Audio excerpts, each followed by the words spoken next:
So let's take a breath together. So for those of you who were watching on Facebook and Zoom, I apologize for the technical shutdown. And hopefully you'll access this via YouTube where this is going to happen now. So this month we're talking about unleashed spirituality. We're talking about that place within us that is completely free, that has all of the answers that are needed, and how we can begin to access those. And so one of the things I wanted to start with is reading from the glossary of the Science of Mind book, the definition of freedom. What does freedom actually even mean? Freedom. Real freedom means that people are created in the image of perfection and let alone and allowed to make the discovery for themselves. Now what he's talking about there is this thing called free will, that we are infused, that freedom is our nature, that we are created from perfection, so we must contain perfection. We must in fact be that, since that is the substance of our beingness. But whatever this is that created us lets go and leaves us, not abandoned leaves us, but gives us free rein to discover the perfection that we are. Freedom of will means the ability to do, say, and think as one wishes, to express life as one personally desires. And what's important here is to understand that when we know the truth of our being, our desires are in alignment with that. Ye shall know the truth, and the truth shall set you free, is what Jesus taught. The understanding of truth, infinite principle, is the emancipator. And so what that tells us very clearly is if we want to experience the freedom that is available to us, then it is incumbent upon us to seek out, to search out, to know by resonance, not by convincing ourselves in the brain, but by resonance within our soul, what the truth is. That's freedom. Now, pay very close attention here, because he does a little twist that educates us about this freedom. We are bound by the very freedom, by our very freedom. You catch that? We are bound. Now in freedom, there's no bondage. Yet he tells us we are bound by our very freedom.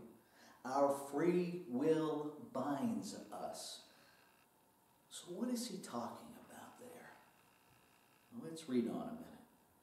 The universe being deductive only, which means it just receives, cannot refuse anything.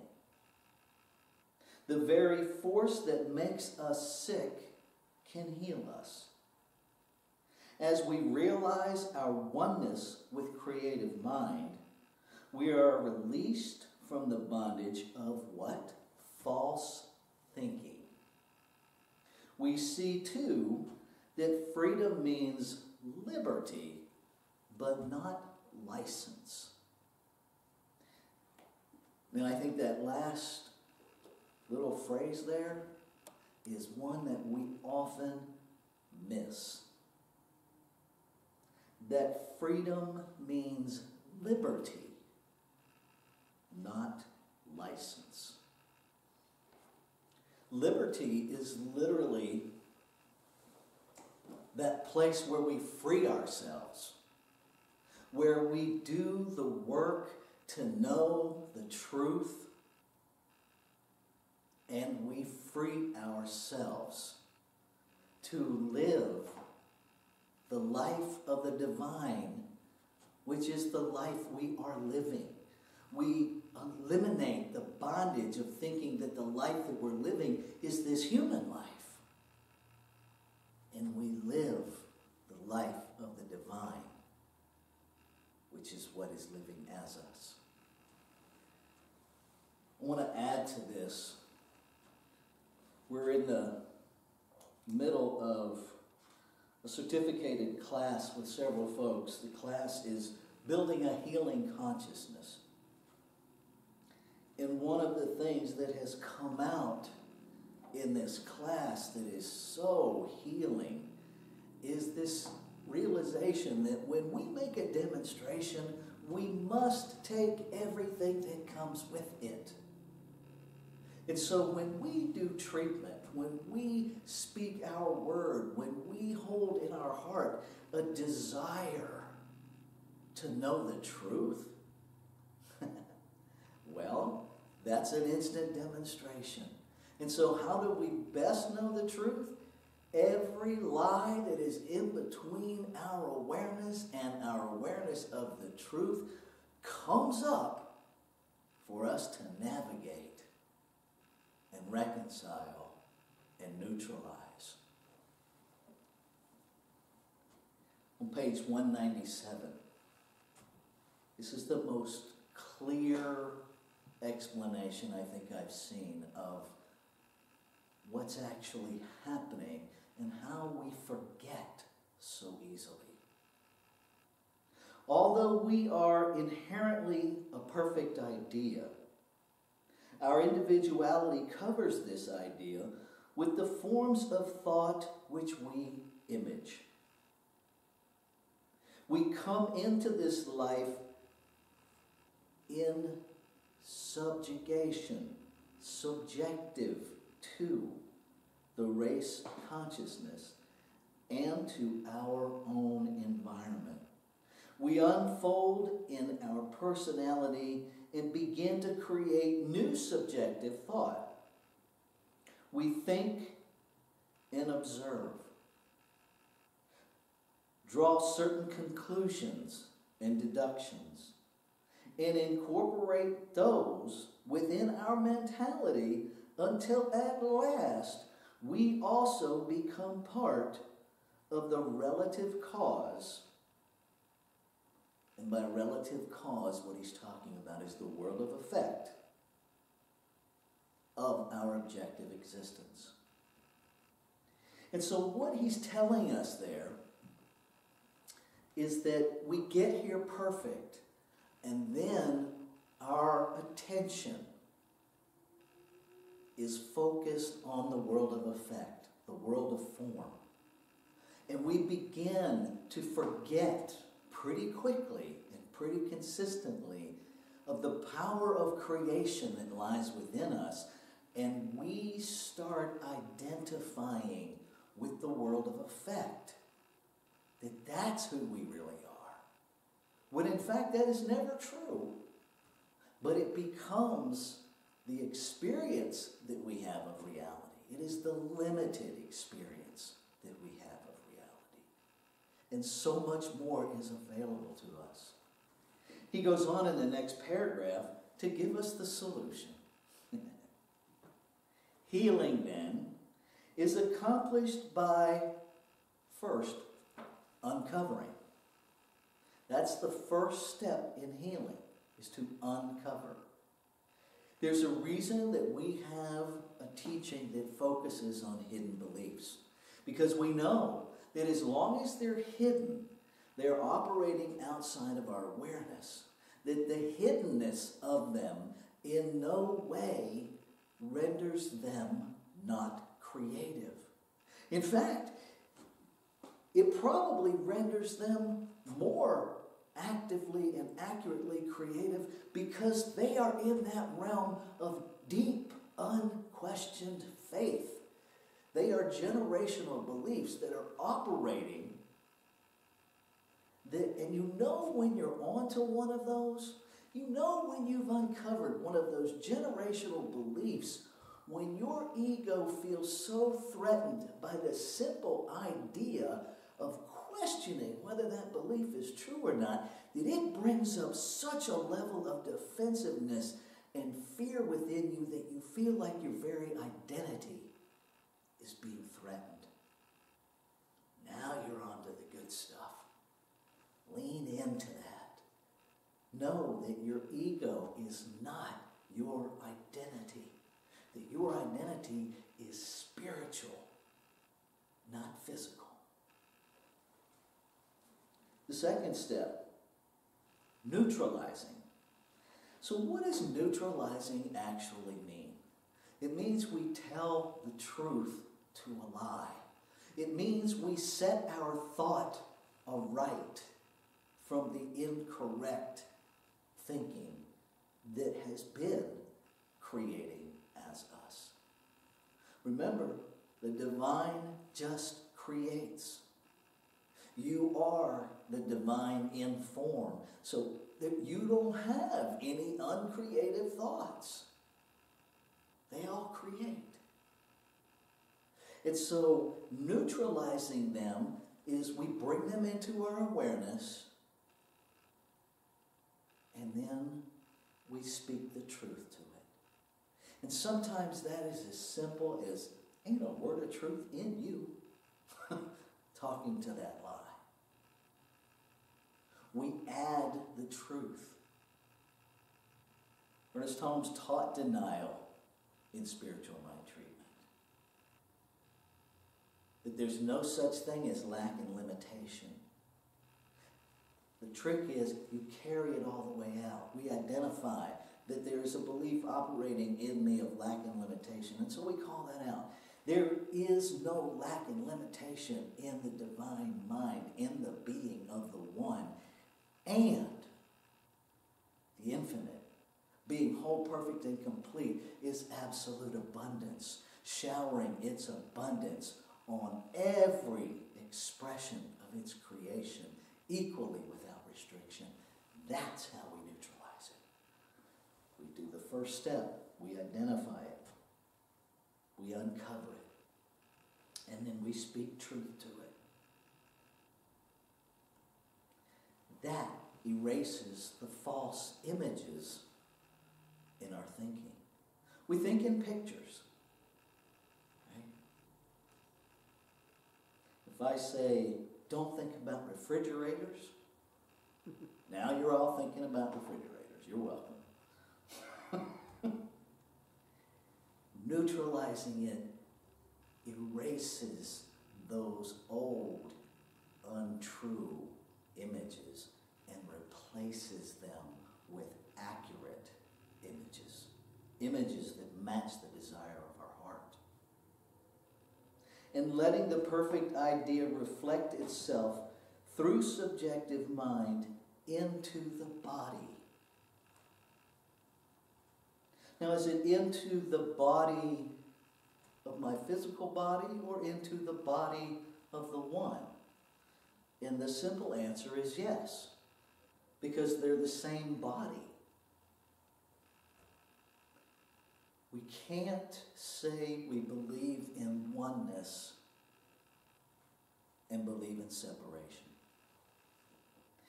Earlier in that definition of freedom, he spoke to the same free will that gives us liberty is our bondage. And so I invite you to consider this morning, every time you make yourself separate by either consciously, willfully claiming individuality rather than an individualized expression, when you claim separateness, you imprison yourself in solitary confinement. And as Viktor Frankl said about the concentration camps, the best prisons are the ones we don't know we're in because we make no effort to escape. understand that your idea that you are separate is a prison of solitary confinement. And if you don't know you're in it, you make no effort to remove yourself. Our nation, our world is screaming at us to recognize its oneness. I was talking with a ministerial intern yesterday about we don't think we actually knew as an organization or even as individuals what we were speaking into being when we held in consciousness and made our vision a world that works for all. Because see, speaking that into being brings exactly all of this into action. Healing then, see, because if we have a world that doesn't work, healing then is accomplished by uncovering. And oh my goodness, are we in a time of uncovering everything that doesn't work? And so what is available to each of us to participate boldly in the healing is first, free yourself. Free yourself from the limited thinking that somehow any element of what is happening doesn't involve you. And put in your awareness the sound of a cell closing. Because every time we tell ourselves, this doesn't affect me, this doesn't involve me, we are imprisoning ourselves in solitary confinement mentally by separating ourselves from what is happening in the one. There's no place where you're not impacted. Mentally, you can make it so in your experience, but you cannot make it so in truth. It's interesting, today's reading for Science of Mind in 1 year is quite perfect.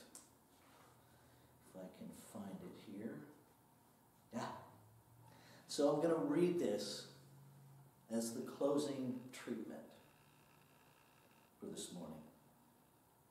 A treatment to heal confusion or discord. I know there is a spirit in me which unfolds itself to me.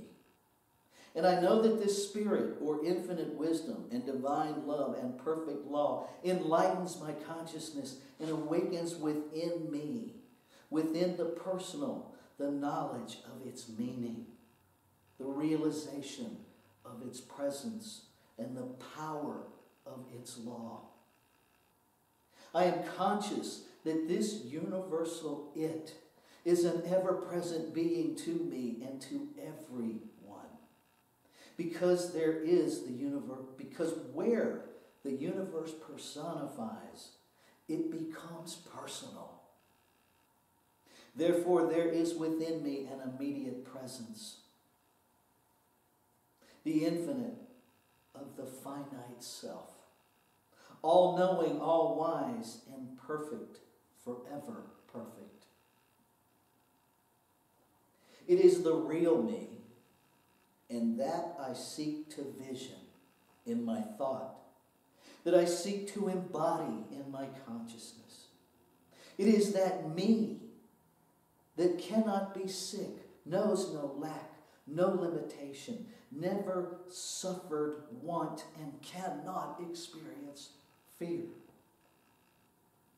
The spirit of infinite peace is my spirit. The presence of that which is perfect is within me, in every function and in every organ, every attribute, and every atom. There vibrates the perfect divine wholeness. And this comprehension, this application to myself, this knowingness reveals me to myself and heals the apparent confusion and discomfort. Because where that perfect circulation is known, it is established. Where that perfect efficiency is known, it is demonstrated. The truth known is immediately manifest. And I am now conscious of my own wholeness, my own depth of being, and the spiritual me, the divine self. And I now know that my divine self is not separate from the self that appears. That the universal self is made manifest because the Word is made flesh and dwells in the midst of my physical me. The Word becomes activity and surrounds me with a harmonious activity, with happy action and perfect reaction. The Word becomes light and guides me into all good. The Word becomes beauty and surrounds me with beauty. The Word, which is substance, becomes supply and brings to me everything I need, because the Word was with God, and the Word was God, and the Word is God. This consciousness of wholeness, this recognition of the self, obliterates every belief of confusion and discord from my life. And so it is.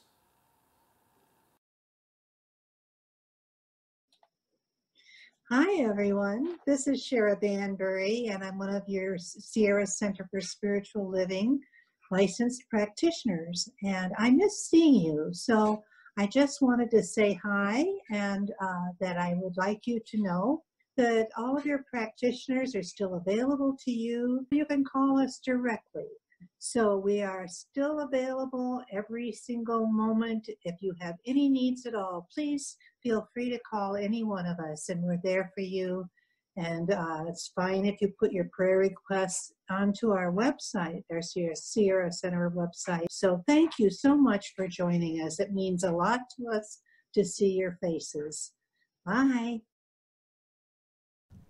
I give this gift with love and joy.